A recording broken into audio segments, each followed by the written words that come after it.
Chapter 24. The Pavilion. At 9 o'clock D'Artagnan was at the Hôtel des Gardes. He found Planchet already.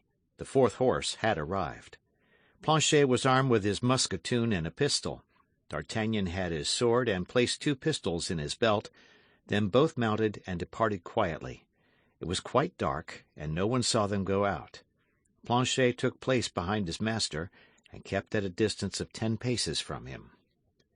D'Artagnan crossed the quays, went out by the gate of La Conférence, and followed the road, much more beautiful then than it is now, which leads to St. Cloud. As long as he was in the city, Planchet kept at the respectful distance he had imposed upon himself. But as soon as the road began to be more lonely and dark, he drew softly nearer, so that when they entered the Bois de Boulogne, he found himself riding quite naturally side by side with his master. In fact, we must not dissemble that the oscillation of the tall trees and the reflection of the moon in the dark underwood gave him serious uneasiness. D'Artagnan could not help perceiving that something more than usual was passing in the mind of his lackey, and said, "Well, Monsieur Planchet, what is the matter with us now?"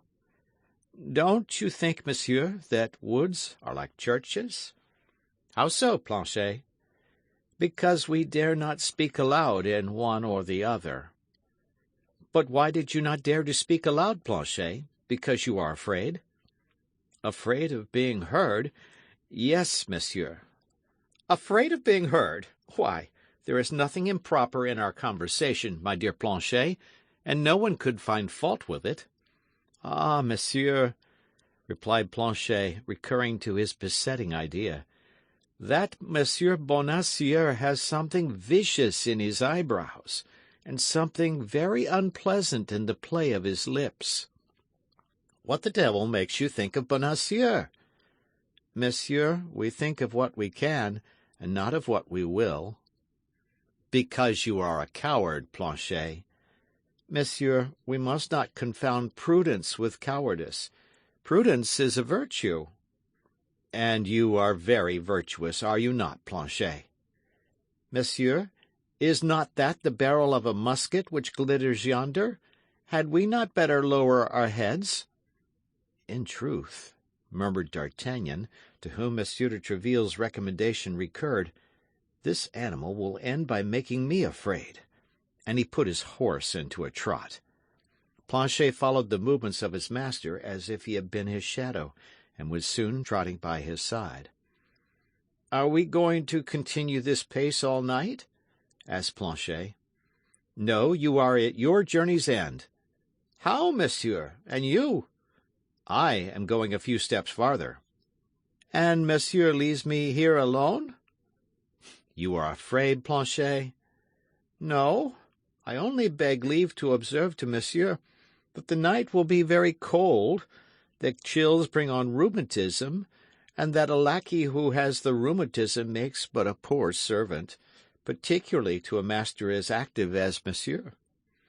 "Well, if you are cold, Planchet, you can go into one of those cabarets that you see yonder, and be in waiting for me at the door by 6 o'clock in the morning." "Monsieur, I have eaten and drunk respectfully the crown you gave me this morning, so that I have not a sou left in case I should be cold." "Here's half a pistole. Tomorrow morning." D'Artagnan sprang from his horse, threw the bridle to Planchet, and departed at a quick pace, folding his cloak around him. "Good Lord, how cold I am!" cried Planchet, as soon as he had lost sight of his master, and in such haste was he to warm himself that he went straight to a house set out with all the attributes of a suburban tavern, and knocked at the door. In the meantime, D'Artagnan, who had plunged into a bypath, continued his route and reached St. Cloud. But instead of following the main street, he turned behind the chateau, reached a sort of retired lane, and found himself soon in front of the pavilion named. It was situated in a very private spot. A high wall, at the angle of which was the pavilion, ran along one side of this lane, and on the other was a little garden connected with a poor cottage, which was protected by a hedge from passers-by. He gained the place appointed, and as no signal had been given him by which to announce his presence, he waited. Not the least noise was to be heard. It might be imagined that he was 100 miles from the capital. D'Artagnan leaned against the hedge, after having cast a glance behind it. Beyond that hedge, that garden, and that cottage, a dark mist enveloped with its folds that immensity where Paris slept, a vast void from which glittered a few luminous points, the funeral stars of that hell. But for D'Artagnan all aspects were clothed happily, all ideas wore a smile, all shades were diaphanous. The appointed hour was about to strike. In fact, at the end of a few minutes the belfry of St. Cloud let fall slowly 10 strokes from its sonorous jaws. There was something melancholy in this brazen voice pouring out its lamentations in the middle of the night. But each of those strokes, which made up the expected hour, vibrated harmoniously to the heart of the young man. His eyes were fixed upon the little pavilion situated at the angle of the wall, of which all the windows were closed with shutters, except one on the first story. Through this window shone a mild light, which silvered the foliage of 2 or 3 linden trees which formed a group outside the park. There could be no doubt that behind this little window, which threw forth such friendly beams, the pretty Madame Bonacieux expected him. Wrapped in this sweet idea, D'Artagnan waited half an hour without the least impatience, his eyes fixed upon that charming little abode of which he could perceive a part of the ceiling with its gilded mouldings, attesting the elegance of the rest of the apartment. The belfry of St. Cloud sounded 10:30. This time, without knowing why, D'Artagnan felt a cold shiver run through his veins. Perhaps the cold began to affect him, and he took a perfectly physical sensation for a moral impression. Then the idea seized him that he had read incorrectly, and that the appointment was for 11 o'clock. He drew near to the window, and placed himself so that a ray of light should fall upon the letter as he held it.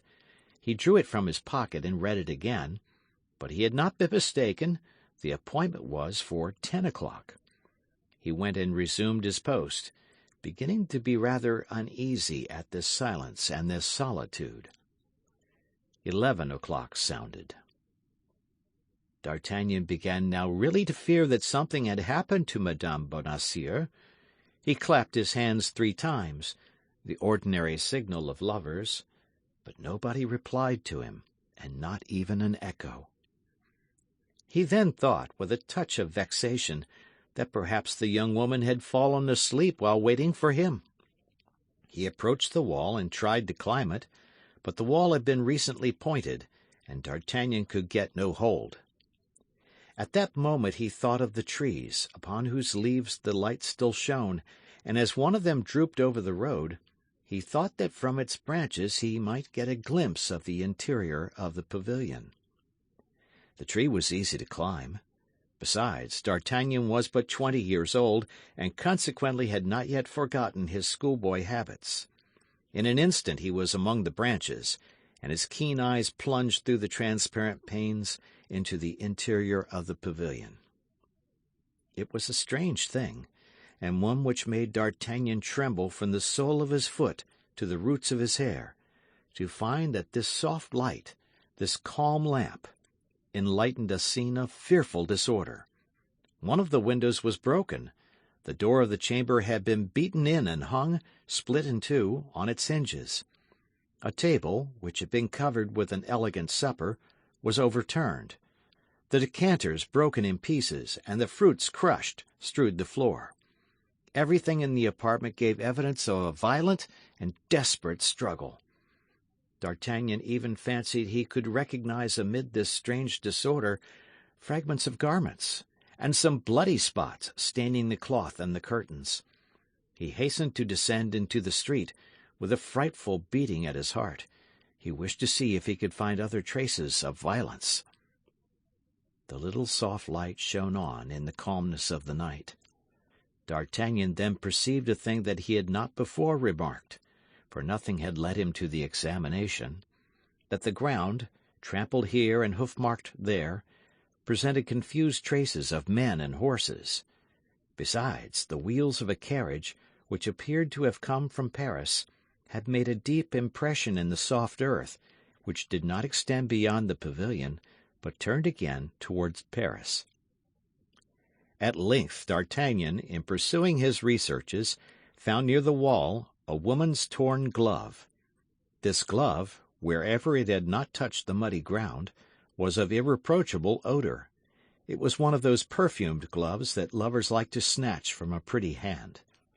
As D'Artagnan pursued his investigations, a more abundant and more icy sweat rolled in large drops from his forehead. His heart was oppressed by a horrible anguish. His respiration was broken and short. And yet he said, to reassure himself, that this pavilion perhaps had nothing in common with Madame Bonacieux, that the young woman had made an appointment with him before the pavilion, and not in the pavilion, that she might have been detained in Paris by her duties, or perhaps by the jealousy of her husband. But all these reasons were combated, destroyed, overthrown, by that feeling of intimate pain which, on certain occasions, takes possession of our being, and cries to us so as to be understood unmistakably that some great misfortune is hanging over us. Then D'Artagnan became almost wild. He ran along the high road, took the path he had before taken, and reaching the ferry, interrogated the boatman. About 7 o'clock in the evening, the boatman had taken over a young woman, wrapped in a black mantle, who appeared to be very anxious not to be recognized. But entirely on account of her precautions, the boatman had paid more attention to her, and discovered that she was young and pretty. There was then, as now, a crowd of young and pretty women who came to St. Cloud, and who had reasons for not being seen, and yet D'Artagnan did not for an instant doubt that it was Madame Bonacieux who the boatman had noticed. D'Artagnan took advantage of the lamp which burned in the cabin of the ferryman to read the billet of Madame Bonacieux once again, and satisfy himself that he had not been mistaken, that the appointment was at St. Cloud and not elsewhere, before the d'Estrées pavilion and not in another street. Everything conspired to prove to D'Artagnan that his presentiments had not deceived him, and that a great misfortune had happened. He again ran back to the chateau.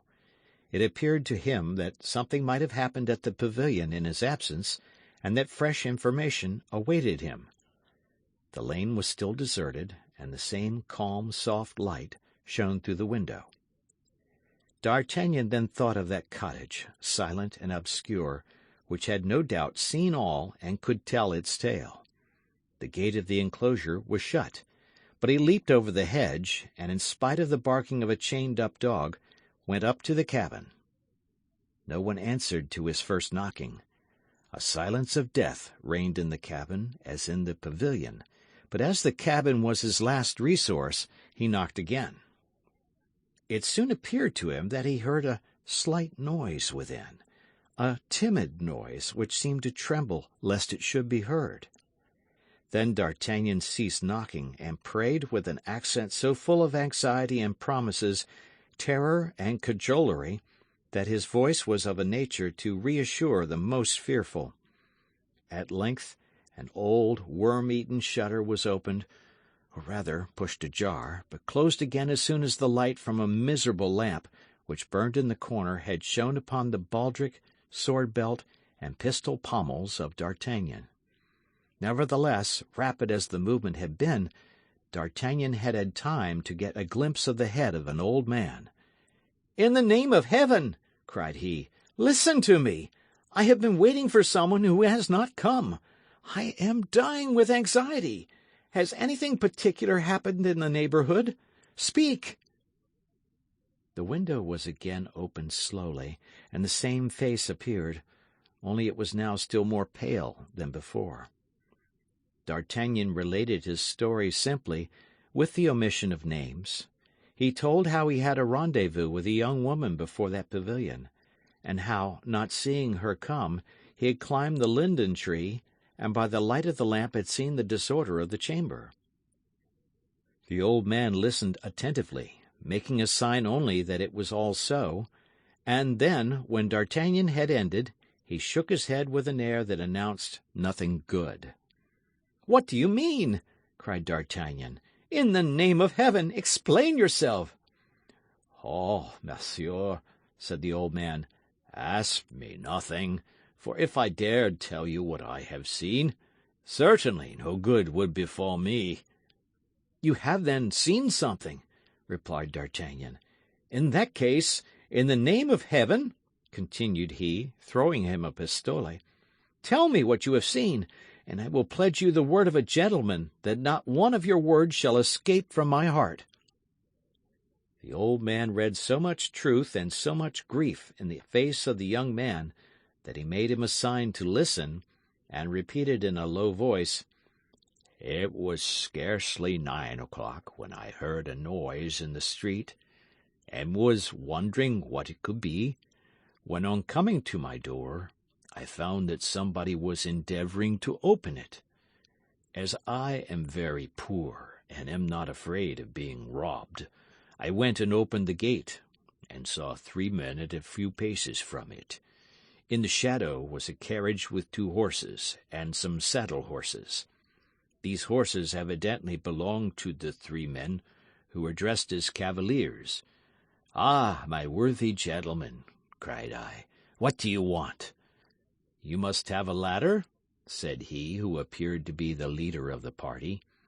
'Yes, monsieur, the one with which I gather my fruit.' 'Lend it to us, and go into your house again. There is a crown for the annoyance we have caused you. Only remember this, if you speak a word of what you may see or what you may hear, for you will look and you will listen, I am quite sure, however we may threaten you, you are lost.' At these words he threw me a crown, which I picked up, and he took the ladder. After shutting the gate behind them, I pretended to return to the house, but I immediately went out a back door, and stealing along in the shade of the hedge, I gained yonder clump of elder, from which I could hear and see everything. The 3 men brought the carriage up quietly, and took out of it a little man, stout, short, elderly, and commonly dressed in clothes of a dark color, who ascended the ladder very carefully, looked suspiciously in at the window of the pavilion, came down as quietly as he had gone up, and whispered, 'It is she.' Immediately he who had spoken to me approached the door of the pavilion, opened it with a key he had in his hand, closed the door, and disappeared, while at the same time the other 2 men ascended the ladder. The little old man remained at the coach door. The coachman took care of his horses, the lackey held the saddle horses. All at once great cries resounded in the pavilion, and a woman came to the window and opened it as if to throw herself out of it. But as soon as she perceived the other 2 men, she fell back, and they went into the chamber. Then I saw no more, but I heard the noise of breaking furniture. The woman screamed and cried for help, but her cries were soon stifled. 2 of the men appeared, bearing the woman in their arms, and carried her to the carriage, into which the little old man got after her. The leader closed the window, came out an instant after by the door, and satisfied himself that the woman was in the carriage. His 2 companions were already on horseback. He sprang into his saddle. The lackey took his place by the coachman. The carriage went off at a quick pace, escorted by the 3 horsemen, and all was over. From that moment I have neither seen nor heard anything." D'Artagnan, entirely overcome by this terrible story, remained motionless and mute, while all the demons of anger and jealousy were howling in his heart. "But, my good gentleman," resumed the old man, upon whom this mute despair certainly produced a greater effect than cries and tears would have done, "do not take on so. They did not kill her, and that's a comfort." "Can you guess," said D'Artagnan, "who was the man who headed this infernal expedition?" "I don't know him." "But as you spoke to him, you must have seen him." "Oh, it's a description you want." "Exactly so." "A tall, dark man, with black mustaches, dark eyes, and the air of a gentleman." "That's the man!" cried D'Artagnan. "Again he! Forever he! He is my demon, apparently. And the other?" "Which?" "The short one." "Oh, he was not a gentleman, I'll answer for it. Besides, he did not wear a sword, and the others treated him with small consideration." "Some lackey," murmured D'Artagnan. "Poor woman, poor woman! What have they done with you?" "You have promised to be secret, my good monsieur," said the old man. "And I renew my promise. Be easy, I am a gentleman. A gentleman has but his word, and I have given you mine." With a heavy heart, D'Artagnan again bent his way toward the ferry. Sometimes he hoped it could not be Madame Bonacieux, and that he should find her next day at the Louvre. Sometimes he feared she had had an intrigue with another, who, in a jealous fit, had surprised her and carried her off. His mind was torn by doubt, grief, and despair.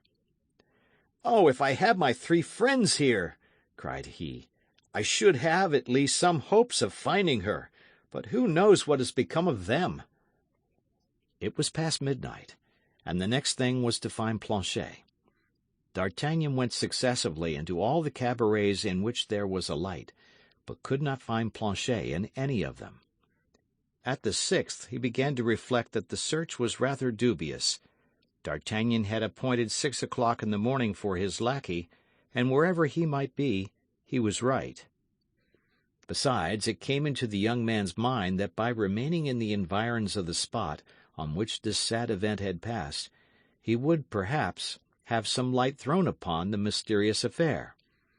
At the sixth cabaret, then, as we said, D'Artagnan stopped, asked for a bottle of wine of the best quality, and placing himself in the darkest corner of the room, determined thus to wait till daylight.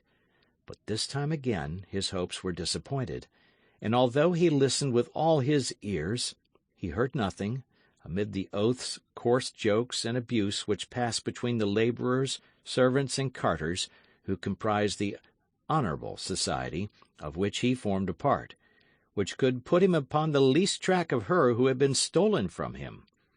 He was compelled, then, after having swallowed the contents of his bottle, to pass the time, as well as to evade suspicion, to fall into the easiest position in his corner and to sleep, whether well or ill. D'Artagnan, be it remembered, was only 20 years old, and at that age sleep has its imprescriptible rights, which it imperiously insists upon, even with the saddest hearts. Towards 6 o'clock D'Artagnan awoke with that uncomfortable feeling which generally accompanies the break of day after a bad night. He was not long in making his toilet. He examined himself to see if advantages had been taken of his sleep, and having found his diamond ring on his finger, his purse in his pocket, and his pistols in his belt, he rose, paid for his bottle, and went out to try if he could have any better luck in his search after his lackey than he had had the night before.